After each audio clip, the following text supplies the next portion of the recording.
एक समय की बात है। रोहित नाम का एक आदमी था जो अपने जीवन में खोया हुआ और उदासीन महसूस कर रहा था। वह कई वर्षों से एक ही नौकरी में काम कर रहा था और दिनचर्या से ऊब गया था। उसने हमेशा अपने जीवन में कुछ और सार्थक करने का सपना देखा था, लेकिन वह नहीं जानता था कि कहां से शुरू करें। एक दिन रोहित ने अपने वास्तविक उद्देश्य को खोजने के लिए यात्रा पर जाने का फैसला किया। उसने दूर दूर तक यात्रा की, लेकिन उसे वह उत्तर नहीं मिला जिसकी वह तलाश कर रहा था। एक रात वह एक मंदिर में आया जहां भगवान थे। जब बुद्ध अपने शिष्यों को पढ़ा रहे थे तो रोहित को दिलचस्पी हुई और उन्होंने इसमें शामिल होने का फैसला किया। गौतम बुद्ध ने खुद को फिर से खोजने के महत्व के बारे में बात की। उन्होंने समझाया कि जीवन निरंतर परिवर्तन और विकास की यात्रा है और हमें चुनौतियों का सामना करने के लिए, अनुकूलन और विकसित होने के लिए तैयार रहना चाहिए। आओ, हमें सिखाया जाए कि बदलाव को अपनाकर और नई चीजें सीखकर हम जीवन में अपना असली उद्देश्य पा सकते हैं। रोहित गौतम बुद्ध की शिक्षाओं से प्रेरित थे और उन्होंने उन्हें अपने जीवन में लागू करने का फैसला किया।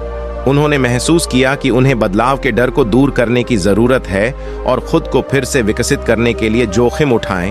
उन्होंने अपनी नौकरी छोड़ दी और पहली पंक्ति में लिखने के अपने जुनून को आगे बढ़ाने का फैसला किया। हाइट्स ने अपने नए रास्ते पर संघर्ष किया। उन्हें अस्वीकृति और असफलताओं का सामना करना पड़ा, लेकिन उन्होंने हार मानने से इनकार कर दिया। उन्होंने कड़ी मेहनत करना जारी रखा और अपने लेखन कौशल में भी सुधार किया। शिल्प के बारे में और अधिक जानने के लिए पाठ्यक्रम और कार्यशालाओं में भाग लिया। एक दिन रोहित की कड़ी मेहनत रंग लाई। उन्हें अपनी पहली पुस्तक के लिए प्रकाशन अनुबंध मिला। यह एक सपना सच होने जैसा था और उन्हें पता था कि उन्होंने खुद को फिर से विकसित करने का सही निर्णय लिया है। गौतम बुद्ध की शिक्षाओं ने दिखाया था। रोहित ने कहा कि बदलाव को अपनाकर और नई चीजें सीखकर अपने जीवन को बदलने में कभी देर नहीं हुई। उसने अपना असली उद्देश्य पा लिया और अपने सपनों को पूरा किया। उन्होंने खुद को फिर से खोजा और इस प्रक्रिया में खुशी और संतुष्टि पाई। खुद को फिर से खोजना एक कठिन और डरावनी प्रक्रिया हो सकती है, लेकिन यह अविश्वसनीय रूप से फायदेमंद भी है।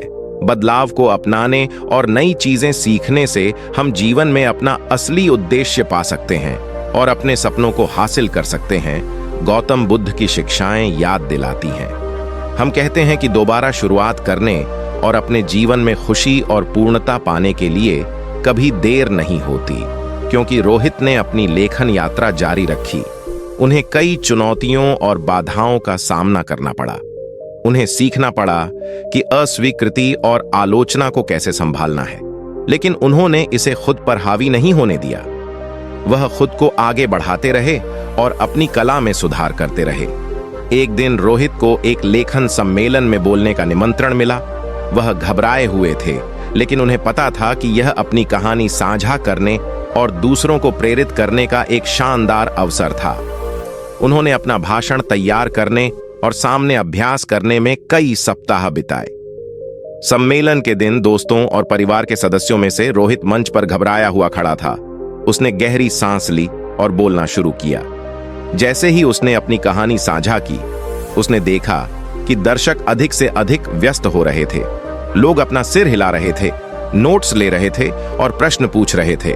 सम्मेलन के बाद कई लोगों ने रोहित से उनके प्रेरक भाषण के लिए धन्यवाद देने के लिए संपर्क किया। उन्होंने उन्हें बताया कि उनकी कहानी ने उन्हें अपने सपनों को आगे बढ़ाने के लिए आशा और प्रेरणा दी है। रोहित लोगों के जीवन में बदलाव लाने के अवसर के लिए विनम्र और आभारी थे। गौतम बुद्ध की शिक्षाएं उन्होंने रोहित को दूसरों की मदद करने का महत्व सिखाया था। उन्हें एहसास हुआ कि उनकी खुद की पुनराविष्कार की यात्रा दूसरों को भी ऐसा करने के लिए प्रेरित कर सकती है। उन्होंने महत्वाकांक्षी लेखकों को सलाह देना शुरू किया और अधिक सम्मेलनों और कार्यक्रमों में बोलना शुरू किया। रोहित की यात्रा पूरी हो चुकी थी। उन्होंने खुद को फिर से खोजा और अपनी सच्चाई को पाया। जीवन में उद्देश्य, लेकिन उन्होंने दूसरों पर भी सकारात्मक प्रभाव डाला था। गौतम बुद्ध की शिक्षाओं ने उन्हें सिखाया था कि सच्ची पूर्ति न केवल अपने लक्ष्यों को प्राप्त करने से आती है, बल्कि दूसरों को उनके लक्ष्यों को प्राप्त करने में मदद करने से भी मिलती है। रोहित ने अपने दिल में गौतम बुद्ध की शिक्षाओं के साथ अपना जीवन जीना जारी रखा। उन्होंने दिमागीपन, करुणा और आत्म प्रतिबिंब के महत्व को सीखा। उन्होंने ध्यान का अभ्यास किया और आंतरिक शांति और स्पष्टता पाने के लिए प्रकृति में समय बिताया। एक दिन रोहित के मन में एक शुरुआत करने का विचार आया। पहाड़ों में रिट्रीट लिखते हुए वह एक ऐसी जगह बनाना चाहते थे जहां लेखक एक साथ आ सकें और एक दूसरे से सीख सकें और प्रकृति में प्रेरणा पा सकें। उन्होंने द रिट्रीट की योजना बनाने और आयोजन करने में महीनों बिताए और यह एक बड़ी सफलता थी। रिट्रीट ने दुनिया भर के लेखकों को एक साथ लाया। अपने दिन लंबी पैदल यात्रा और ध्यान में बिताए। उन्होंने अपनी कहानियां और अनुभव साझा किए और स्थायी मित्रता बनाई। रोहित यह देखकर बहुत खुश हुए कि कैसे उनके विचार ने इतने सारे लोगों को एक साथ ला दिया था। काउडेन बुद्ध की शिक्षाओं ने रोहित को दिखाया था कि सच्ची खुशी दूसरों की सेवा करने से मिलती है। उन्हें एहसास हुआ कि उनका लेखन रिट्रीट है। उन्होंने लेखकों को सीखने और बढ़ने के लिए जुड़ने का स्थान दिया था। उन्हें पता था कि उन्हें जीवन में अपना असली उद्देश्य मिल गया है और वर्षों बीत गए और रोहित ने पहाड़ों में घुड़सवारी रिट्रीट की मेजबानी करना जारी रखा। उन्होंने कई और किताबें भी प्रकाशित कीं और एक प्रतिष्ठित लेखक और वक्ता बन गए। जानता था कि उसकी पुनर्आविष्कार यात्रा ने उसे इस क्षण तक पहुंचाया है और वह इस रास्ते के हर कदम के लिए आभारी है। स्वयं को पुनः आविष्कार करने का मतलब केवल व्यक्तिगत संतुष्टि पाना नहीं है, बल्कि दूसरों की सेवा करना और नई चीजें सीखकर परिवर्तन को अपनाकर दुनिया पर सकारात्मक प्रभाव डालना भी है। और दूसरों की मदद करके हम जीवन में अपना असली उद्देश्य पा सकते हैं। गौतम बौद्ध शिक्षाएं हमें याद दिलाती हैं कि हम सभी जुड़े हुए हैं और हमारे कार्यों का एक प्रभावशाली प्रभाव हो सकता है जो हमारे अपने जीवन से कहीं आगे तक जाता है। इसलिए जोखिम उठाएं, अपने सपनों और खुद का पालन करें और दुनिया को एक बेहतर जगह बनाने के लिए पुनर्निर्माण की अपनी यात्रा का उपयोग करें। जीवन लगातार खुद को नया बनाने और इसके साथ आने वाले परिवर्तनों को अपनाने के बारे में है। पुनर्आविष्कार सिर्फ फिर से शुरू करने के बारे में नहीं है, यह सबसे अच्छा संस्करण बनने के बारे में है। अपने आप को पुनर्निर्मित करने की सुंदरता यह है कि आप हर दिन एक नया निर्माण करते हैं। अपने आप को फिर से आविष्कार करने से डरो मत। आप बस एक पूरी नई दुनिया की खोज कर सकते हैं। अपने आप को फिर से आविष्कार करें और देखें कि आप कितनी दूर तक जा सकते हैं। वास्तव में जीने का एकमात्र तरीका यही है। अपने आप को पुनः आविष्कार करें और अपने सपनों को साकार करें। पुनराविष्कार एक बार की घटना नहीं है, यह विकास और आत्मखोज की एक सतत प्रक्रिया है। परिवर्तन अपरिहार्य है, लेकिन पुनराविष्कार एक विकल्प है। अज्ञात के डर को अपने अंदर आने से न रोकें।